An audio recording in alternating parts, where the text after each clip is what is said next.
एक सामान्य व्यक्ति की बेटी और एक राजा की पुत्री, ये दोनों आपस में सखी थी एक दूसरे की। तो वो दोनों बालिका, एक जमींदार की बेटी और एक राजा की कन्या, खेल रहे थे। उसी समय जमींदार के घर एक महापुरुष आए चातुर्मास के लिए।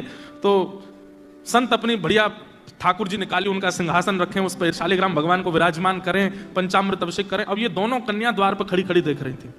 और फिर इन दोनों ने एक दूसरे को देख के बोला, ये वाला खेल हम भी खेलेंगे, ये खेल बहुत अच्छा है। इत्र से भगवान को बिल्कुल चिकने कर दो, तुलसी तोड़ के लाओ चढ़ा दो, पुष्प तोड़ के लाओ चढ़ा दो, और उनके 2 तिलक ऐसे लगा दो, आरती कर दो, फिर भोग लगाओ, जैसे हम खाते हैं वैसे इनको खिलाओ।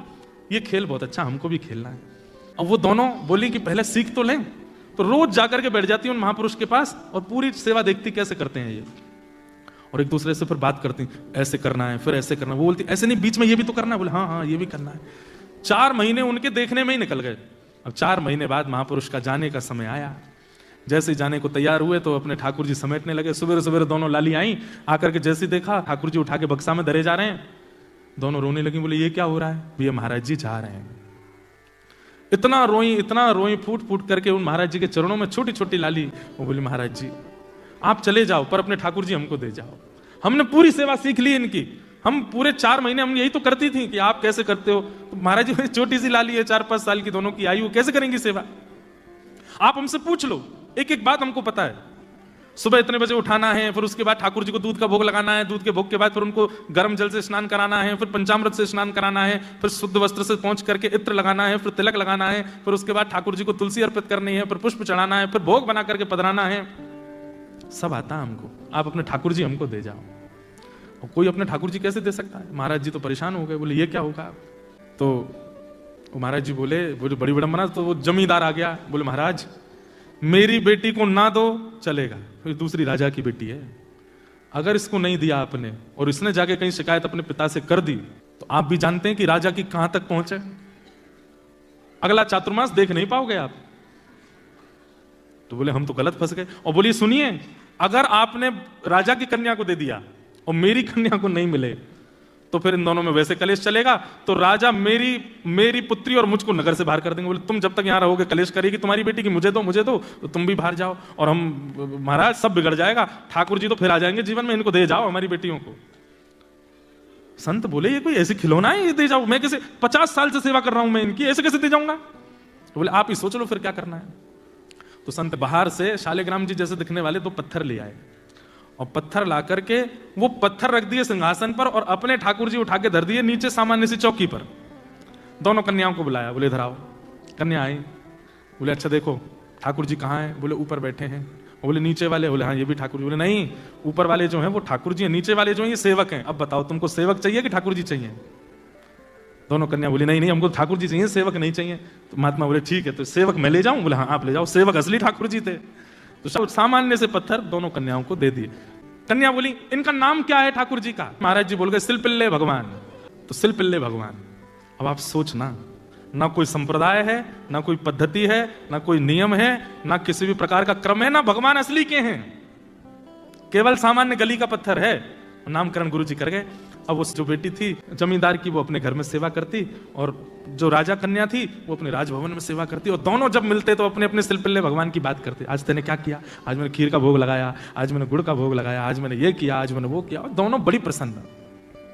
जो जमींदार था उसका छोटा भाई, वो उससे बहुत बैर मानता था अपने बड़े भाई से।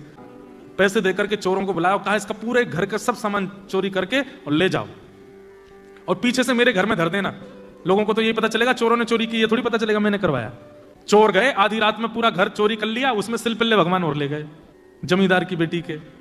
और सुबह उठते ही पूरा घर तो रोवे कि हमारे चांदी के बर्तन चले गए, हमारे सोने चले गए, हमारे आभूषण चले गए, ये चले गए। और वो कन्या रो मेरे भगवान सिलपिल्ले चले गए, मेरे सिलपिल्ले कहाँ चले गए? उन्होंने कुछ खाया नहीं होगा, सुबह से भूखे बैठे होंगे बेचारे, सुबह उठते ही दूध पीते हैं, नहीं पिलाऊं तो रोते हैं, कहाँ चले गए होंगे? पिताजी मेरे सिलपिल्ले भगवान लाओ, मेरे सिलपिल्ले भगवान लाओ। पिताजी बोले यहाँ पूरा घर लुट गया, तेरे को वो पत्थर की पड़ी है?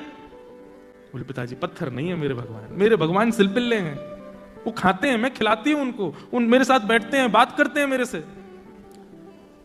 बंधुओं, परिवार का जो विरह था वो तो 2-3 दिन में कम सा हो गया, लेकिन उस कन्या का नहीं हुआ। वो तो रो रो करके बेहाल, भोजन पानी छोड़ दिया, रोने लगी। बोले मैं प्राण त्याग दूंगी मेरे अगर परमात्मा नहीं आए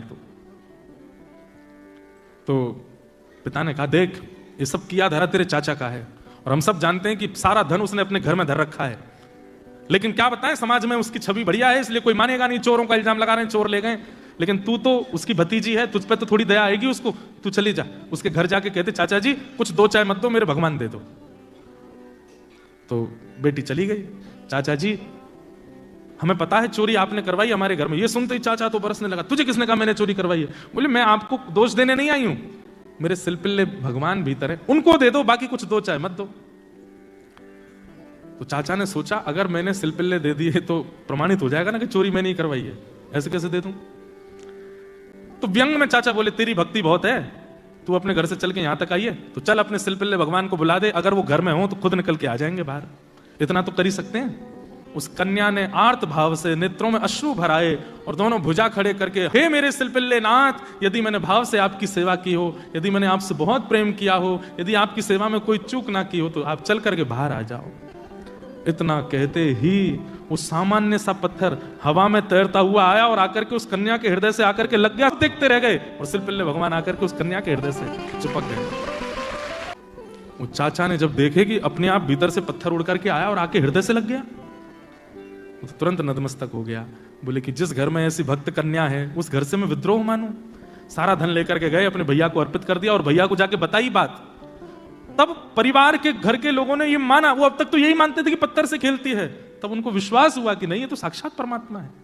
अब राजकन्या जो थी उसके सिलपिल्ले भगवान, उनके साथ कैसी घटना घटी? कन्या का विवाह हुआ, जिस पुरुष के साथ में विवाह हुआ वो किसी भी रूप से भक्त नहीं था, ना वो भक्त था ना उसका परिवार भक्त था। कन्या ने विवाह के लिए मना तो किया, पता नहीं माने विवाह कर दिया। अब वो तो बस अपने सिलपिल्ले भगवान को हृदय से लगा के रहे, बोले कि मुझे पता है ये मेरा पति और ये परिवार पूरा जो है ये बिल्कुल भी भक्ति भाव इनके चित्त में नहीं है, पर नाथ बस आप मेरे साथ रहोगे तो मैं पूरा जीवन निकाल लूंगी। अब जिससे उसका ब्याह हुआ था वो तो काम क्रोध लोभ मोह सब था उसके अंदर, वो तो इसी कारण से विवाह कर रहा था, भोग वृत्ति थी उसकी। लेकिन कन्या के चित्त में यह भाव था कि भाई ये वैष्णव नहीं है, इसको तो मैं स्पर्श भी नहीं करने दूं अपना। रात्रि में चर्चा कर रहा था पत्नी से, बातें करने लगा, बातें करते करते और उसने कहा ये क्या है तुम्हारे हाथ में? बोले ये मेरे भगवान है, सिलपिल्ले भगवान। सिलपिल्ले नाम सुनते ही इतना हंसा। क्या? बोले कौन है सिलपिल्ले भगवान? बोले आप हंसिए मत, ये मेरे ठाकुर जी हैं, मैं बचपन से इनकी सेवा करती हूँ। अच्छा ठीक है, रखो इनको अपने पास। लेकिन वो उनको दूर करना चाह रहा था, बार बार लेकर के हटाना चाह रहा था, और वो राजकन्या कस के पकड़े, बोले नहीं आप इनको मुझसे दूर मत करो, ये मेरे प्राण है, ये अगर दूर हुए तो मैं प्राण त्याग दूंगी। एक दिन, 2 दिन, 4-5 दिन बीत गए, लेकिन वो ऐसे ही रहे, सिलपिल्ले भगवान को हृदय से लगा के रहे। उसका यही था कि मैं पूरा जीवन इनके साथ नहीं रह सकती, पर आप रहोगे तो मैं रह लूंगी।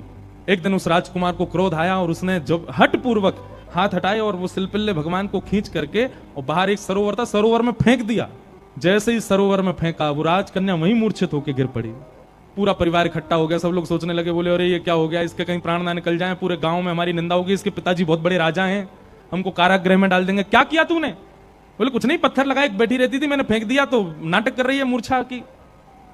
खूब प्रयास किया लेकिन होश में नहीं आई। जैसे तैसे होश में आई, उठते ही मेरे सिलपिल्ले कहां हैं, मेरे सिलपिल्ले कहां हैं? गोताखोरों ने जाकर के पूरा सरोवर ढूंढ लिया लेकिन ठाकुर जी नहीं मिले।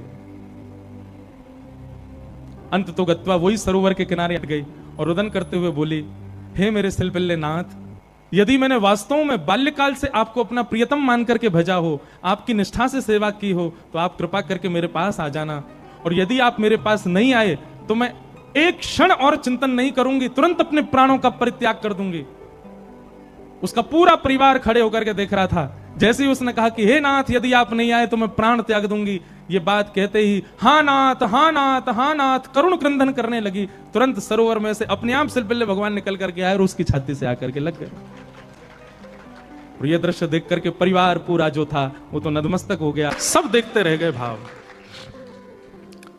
भाव के वश में है भगवान, भाव नहीं तो हर मंदिर में दीखत बस पाषाण।